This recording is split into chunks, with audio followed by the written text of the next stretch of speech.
and welcome to Wetclay Podcast, Episode 1. I am Swati Saxena, your host in podcast brought to you by Wetclay. At Wetclay, we believe parents are the porters of a child's life.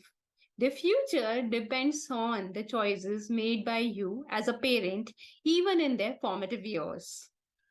Wetclay Podcast is an attempt to bring consciousness and mindfulness into how you currently upbring your child. In these podcasts, we will be talking about and bringing for you various conversations with experts, success stories of parents, useful and practical tips on parenting, and much more. So, if you haven't yet subscribed to our channel, please do so and hit the bell icon for getting regular updates. In today's episode, we are going to talk about one of the most important skills that, if harnessed at the right age, can do wonders not only personally or professionally, but also in every aspect throughout the life. Can you guess what it is? Yes, it is about communication skills. For talking about it today, as a guest, we have Mr. Kartik Bajoria, a communication skill expert and a writer, especially for children. An expert writer, commentator, columnist, and literary moderator on parenting and education, Kartik has generated a rich repository of intellectual properties in this domain. Writing and communication being his forte, he extensively conducts one on one, short, as well as long term communication workshops for children in all age groups. His writings get featured regularly in renowned newspapers of India, such as The Hindu, the Indian Express, the Times of India, to name a few. Kartik has also been an assistant director in Amir Khan's starrer movie Gajni, as he is well versed with all aspects of filmmaking, being an alumnus of New York Film Academy. Having fought thyroid cancer, disturbing parental relationships in formative years, severe smoke addiction, and having faced financial crisis, Kartik is an embodiment of a strong determination which can move the mountains. We welcome you, Kartik, today. Thank you for accepting our request and coming on our show. Swati, thank you very much for that extremely flattering introduction. I am never sure if I deserve such glowing remarks, but thank you. It's my pleasure to be here with you and with Wetclay. So, Kartik, to begin today's conversation, it is about communication skills. So, the most relevant thing for it to begin the conversation will be please tell us about how important and relevant is communication skills for children and how good communication skills can help them in their future endeavors. So, communication skills is an extremely vital part of any human being. At a very formative stage of one's childhood, the more directly, clearly, concisely, and effectively a young child can communicate with his or her parents and family keeps them informed of that child's feelings, needs, requirements, desires, preferences. And therefore, it is absolutely crucial that as early as possible, parents do everything in their power to facilitate the earliest possible adoption of communication skills in any child. There are several ways of doing this, which we can discuss later, but it's absolutely vital. And then, of course, as the child grows older, to be an effective communicator will be invaluable at school, in academic work, It will be most useful in social scenarios, in making friends, communicating at events. Within the family, it's very important as well. Very, very useful when you are communicating as a child with other extended family. Indian families tend to be very large, sometimes intimidating. So if you're an effective communicator, you will get your point across and always be heard and always be noticed as a unique individual. So, according to you, what's the right age for parents to start structured communication training for their children? I'm of the opinion, Swati, that any kind of structured academic instruction should not begin before a child is 6 years of age. Having said that, that in no way means that an initiation and an orientation and an exposure to communication skills can't start before that. I'm one of those people, in fact, who propagates that the moment one is pregnant, the pregnant lady should be read to, whether it's she herself, whether it's the father, a grandparent, an aunt, uncle. It's a wonderful practice to start reading out certain age-appropriate stories, anecdotes, and talking to the fetus, as it were. Once the child is born, you ought to then continue doing that in the form of oral communication and narration of certain classic stories, texts, whether it's things like the Panchtantra, Aesop's fables. I mean, there's a wide variety. What that does is it unconsciously starts orienting the child into becoming a good patient listener and starts teaching him or her language, both of which are extremely crucial. The only other piece of advice I have, which is exceedingly important, is during this period, do not baby talk to your child. अगर आप खुद उस बच्चे से तुतला के बात करेंगे, that is exactly what he or she will at that time or later imitate, because that's how children learn. They learn purely by imitation. They learn purely by imbibing what people around them are doing and saying. So this question is a bit personal, related to your personal life. How did you got so much affinity towards children and how you start working with them? Swati, what happened with me was that I wasn't instinctively drawn to children per se, but when I was myself at boarding school, I had a few teachers who had a huge impact on me, a positive impact on me. They created an environment where I was able to really genuinely search for who I was as a person, as an individual, what my interests were, what my passions were, what I was all about. And subsequently, having figured out certain things, these same teachers also gave us the tools in a very, very non-preachy way, just by sheer example of what they were doing themselves and the way they conducted themselves, to then develop the courage and the gumption to follow these passions that we had unearthed and discovered about ourselves throughout the rest of our lives.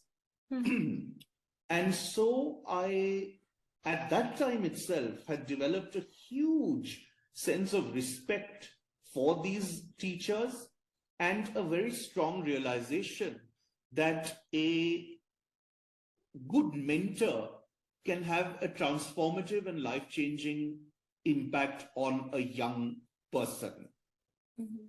And that is the route through which I suppose I was drawn to children, because I want to, in my own modest, limited capacity and way, try and do try and perform a similar service to children of all age groups.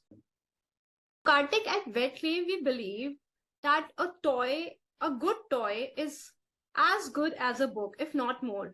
So, what do you think about this statement, and what kind of toys and games are important for children for developing their communication skills? I definitely believe that toys are just as, if not more, I wouldn't say important, but effective is, I think, a more appropriate word, as books, particularly now when we have a generation of young learners and students and children that is going more and more visual. Everybody is reading less, everyone's attention spans are reducing.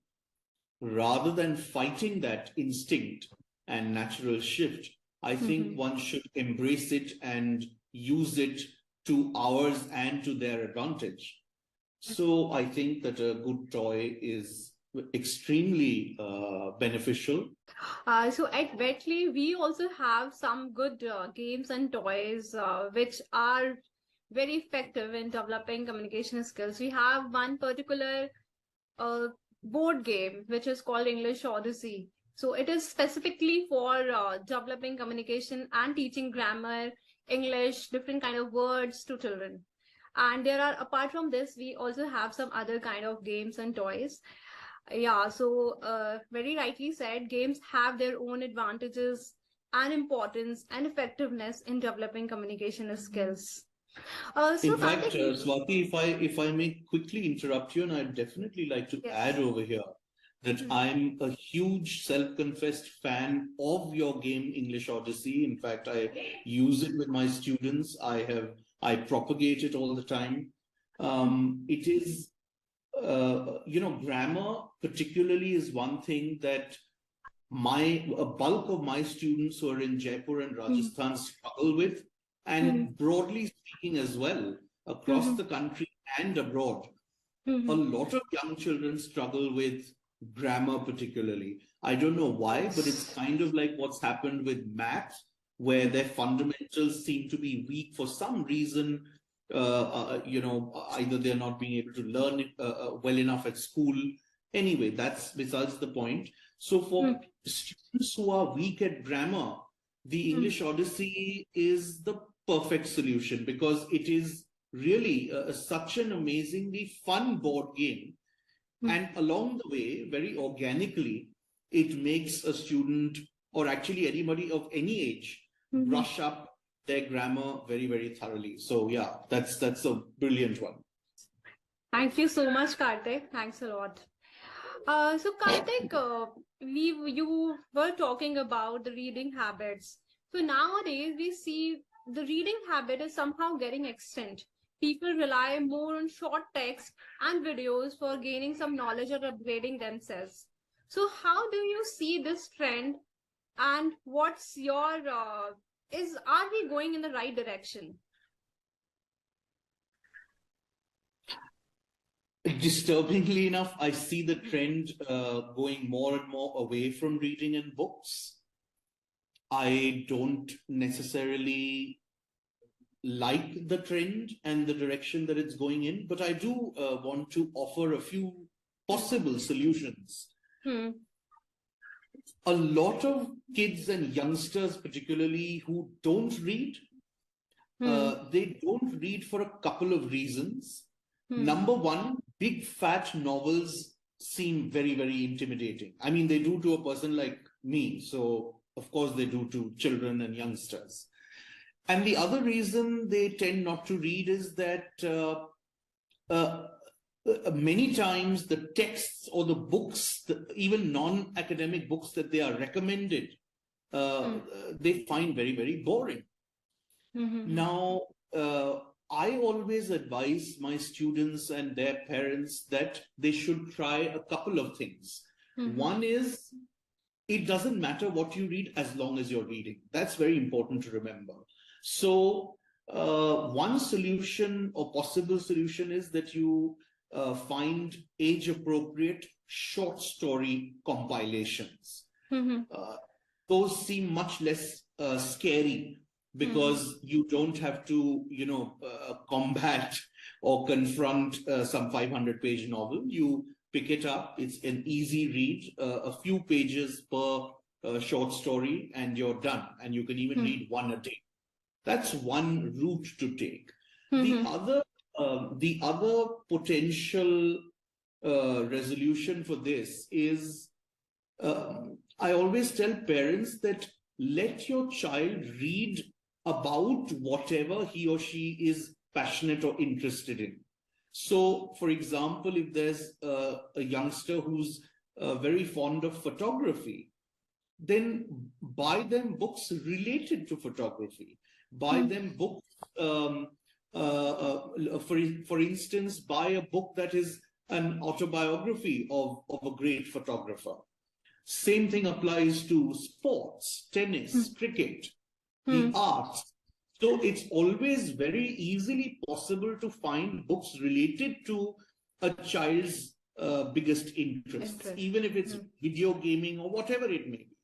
So it's not necessary to force down the classics and Shakespeare and Agatha Christie, etc., down a child's throat.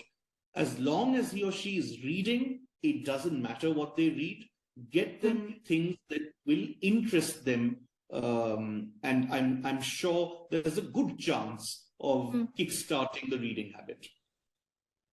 Okay, well said.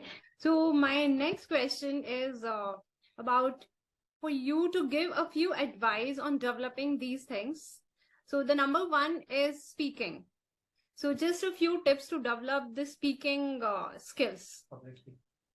Public speaking skills. The first thing to speak well and clearly and correctly is to listen. You must listen to people who speak well and clearly and correctly. Luckily, we're in a digital age and an era where information and content is very easily accessible. So whether it's podcasts, whether it is YouTube videos, identify 3 to 4 individuals whom you feel speak well and listen to them. That will always improve your own diction, your own vocabulary, and your own speaking style. So second is writing.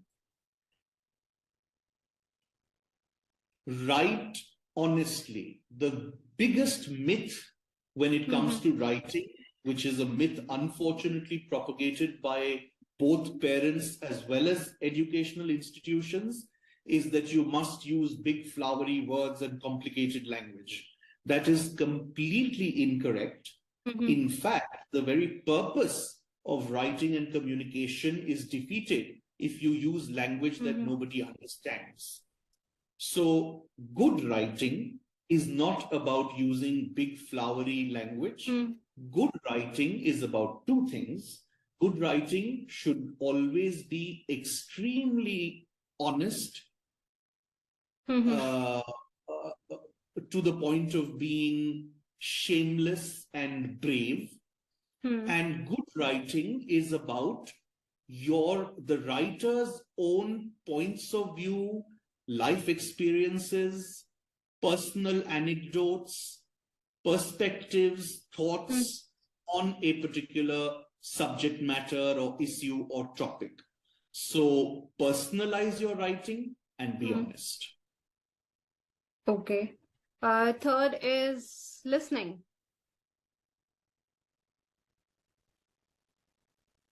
So innately, if you have been, like I had answered in relation to a different question earlier, if you've been somebody who has been read to a lot since your childhood, chances are that you will be a good listener. Having said that, if you haven't developed that habit, it's not too late.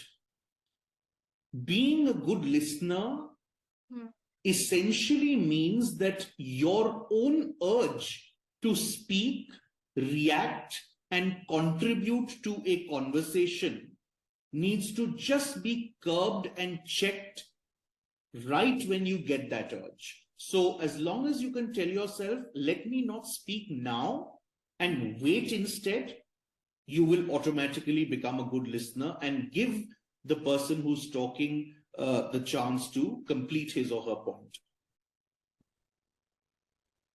Okay. So just the last question, and that is about what's your Wetclay advice for the parents today? I have a very simple mantra. The Wetclay advice for parents is that exemplify and accept. What does that mean? Lead by example. Children learn through imitation.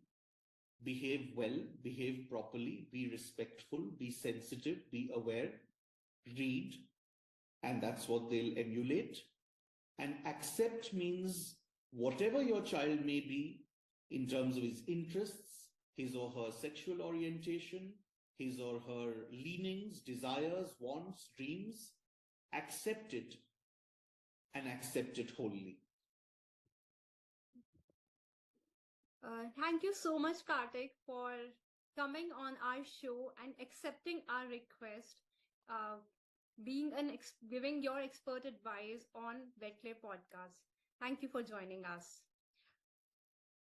Parents, It's been my pleasure. It's been my pleasure entirely.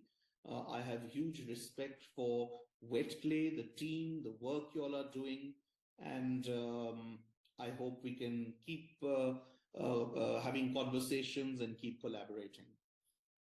Parents, this was Mr. Kartik Bajoria, a communication skill expert, talking about the importance of toys and games in developing communication skills and how good communication skill can reap so much benefits for children if developed at the right age. I hope you liked today's conversation with Mr. Kartik Bajoria. Please subscribe to our channel for listening to more such interesting communications and conversations with experts on various topics. If you like today's conversation, please hit the like button. You can follow us on Instagram, that is wetclay.in. Thank you so much.